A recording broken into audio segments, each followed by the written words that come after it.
developing at 11. A violent end to Whitey Bulger's life of crime. I would hope they were thinking about me when they were murdering him. Me and the victims' families. The infamous mob boss killed in prison. We have some breaking news here. James Whitey Bulger is dead. From the families of the mobster's victims. He doesn't deserve a good, quiet, happy death. He deserves a horrible death. To Bulger's family. I heard he wasn't feeling good a while back, that's why. Live team coverage on the newest information into the killing of Whitey Bulger starts now.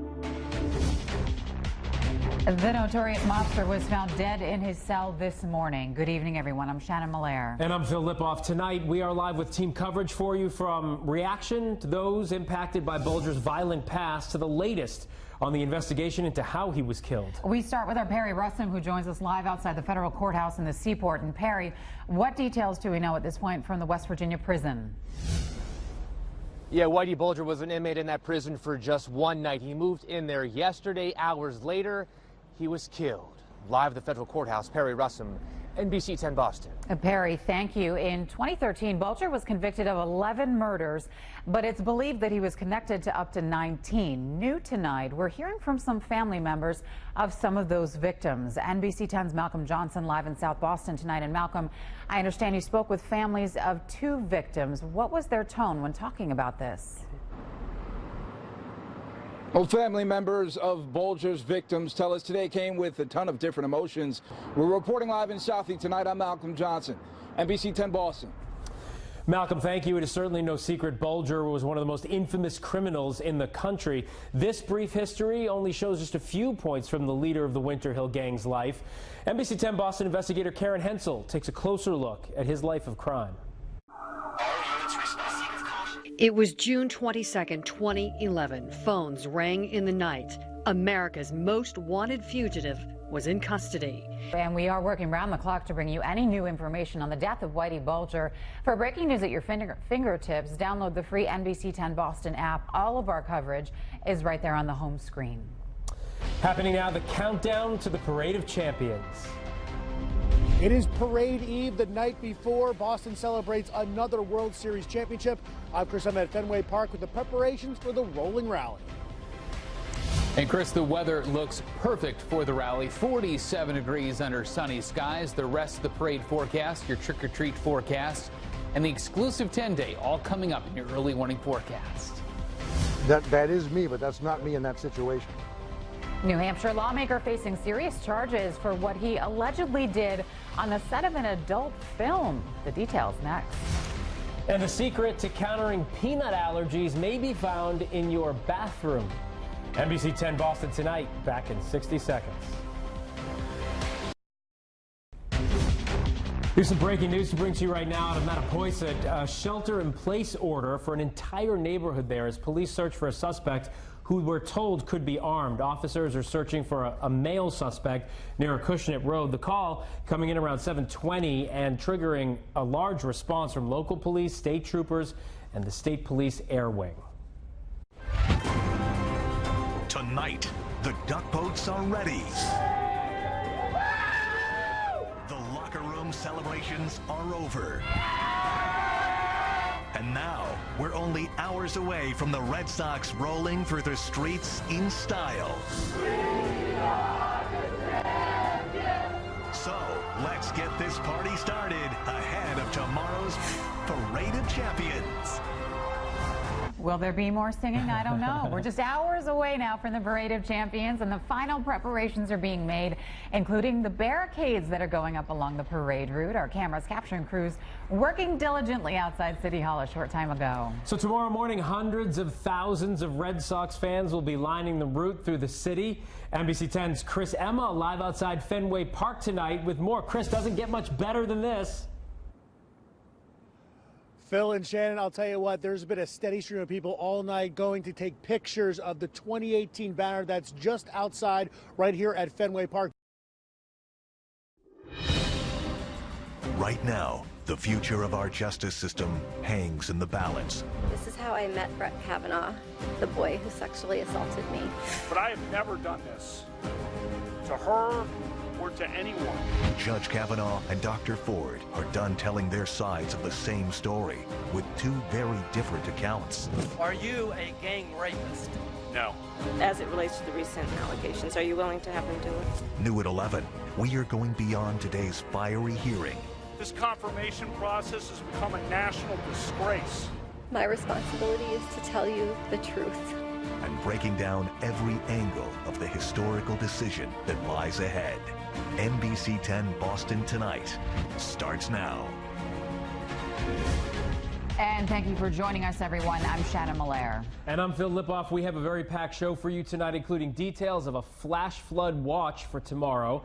But first, that intense day on Capitol Hill. So here are the biggest headlines that we're looking into tonight. Dr. Ford with a very emotional testimony in which she detailed her accusations, followed by a passionate testimony by Judge Kavanaugh, who repeatedly denied claims of sexual assault.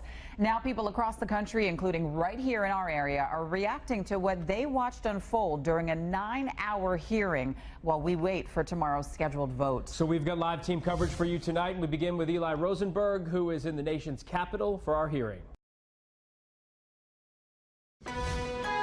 This is NBC 10 Boston News Tonight. Happening now, early warning weather team coverage.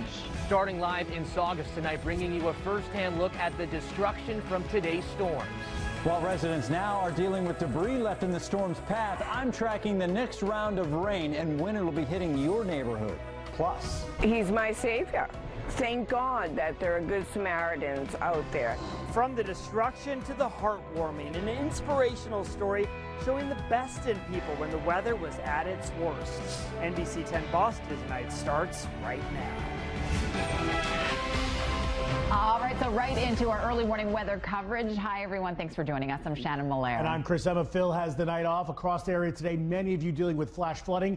Now, these clips giving us a glimpse of what it was like today in Derry, New Hampshire, Saugus, and Everett as well. Lots of water everywhere. NBC 10's Perry Russum starts our team coverage off tonight in Saugus, where residents are left with some pretty heavy damage. Perry. Pete, thank you. We'll see you then. We've been seeing some pretty powerful images from the flash flooding today. Our Abby Nesgoda capturing this moment here in Lynn, where a daycare owner was actually carrying children to their parents as they came to pick up the kids. And then there's this incredible video here showing a soldier who was helping a stranger during the peak of today's storms. Our Eli Rosenberg joins us live in Quincy after speaking with the soldier and the woman he saved. Eli. Yeah, we got a good one for you tonight. Developing tonight, former First Lady Barbara Bush is in failing health. The latest information we have about her current condition as she has decided to stop receiving medical treatment. Plus, Cambridge police investigating the controversial arrest of a Harvard student, why the police commissioner is standing by his officers. And details about a shocking announcement in court as President Trump's attorney goes before a judge. But before we head to break, a look back at some of the special moments at the 122nd Boston Marathon.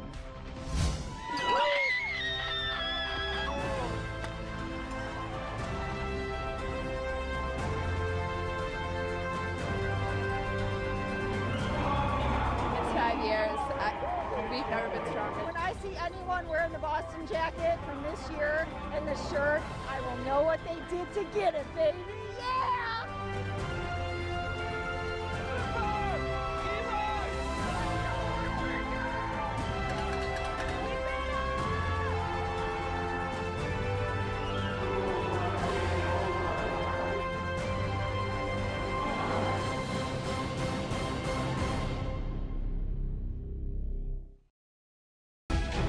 All right, but first, right to our breaking news, this massive church fire in Wakefield. Hi, everyone. I'm Shannon Malaire. And I'm Phil Lipoff. We have confirmed that lightning actually hit the 150-year-old church, which sparked the fire. We are live with team coverage for you tonight. Our Perry Russum will join us in just a moment with details from neighbors, but we'll begin with Malcolm Johnson.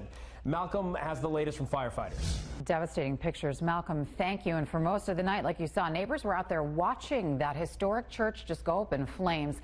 These clips that you see here from Snapchat, and you can see the fire just tearing that steeple apart in the video there as firefighters desperately try and get that under control. NBC 10's Perry Russum spoke with those who live in that area, and he continues our team coverage from Wakefield. Perry. You can see the amount of water they are using to put this fire out. We have a small river rushing down the street here. We're live in Wakefield. Perry Russum, NBC 10 Boston. Perry, thank you. And we are in constant contact with the firefighters as they remain on the scene in Wakefield. Stay with NBC 10 Boston and NBC10Boston.com for any breaking developments. I want to show you some of the incredible images back to that severe weather that we were seeing during today's storm. First, this video here. This is from Glenn Bryan Jr. showing those clouds right over the bridge. And you can see that's the Bourne Bridge in Cape Cod. After speaking with Pete, by the way, we can call this a funnel cloud, as you heard him say, but we can't confirm if it was a water spout because it's not clear if it ever actually makes contact with the water there because of the depth perception in that video. And this next video that we have, this is from Raynham. It's showing what appears to be a funnel cloud there as well. Just an incredible sight among that shopping center there. For more from our team of meteorologists, you can go to NBC10Boston.com and just click right there on the weather tab. So, Mike, what impact is the outage having there? Well, JC, they're still having trouble here at the 911 call center here at the police department. Take a look now at the bottom of your screen. You should see some numbers there from some of the communities in our viewing area. Those are the 10-digit emergency numbers for those communities. And if you can't get through using 911, you can just call one of them. 911. Those 3 digits connect you to an operator. 911 call being recorded. Where is the emergency? And a lifeline. You know, anything can happen at any moment. But starting on Thursday, I mean, it is nerve-wracking. Some people couldn't get through to emergency dispatchers, including the ones here in North Andover. I think it's scary. The nationwide outages impacted cell phone users and possibly some landlines into Friday. That's when state emergency officials sent out this notification as several towns, including Arlington, Bridgewater, Hanover, North Andover, and Randolph, continue to have problems. Boston Police Commissioner William Gross says the city lucked out and dodged the connection issues. Still, he says, again, if you see something, say something, you can dial 911.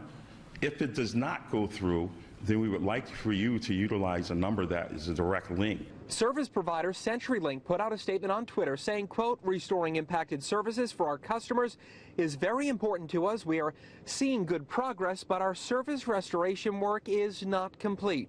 If I had an emergency, I'd be very concerned.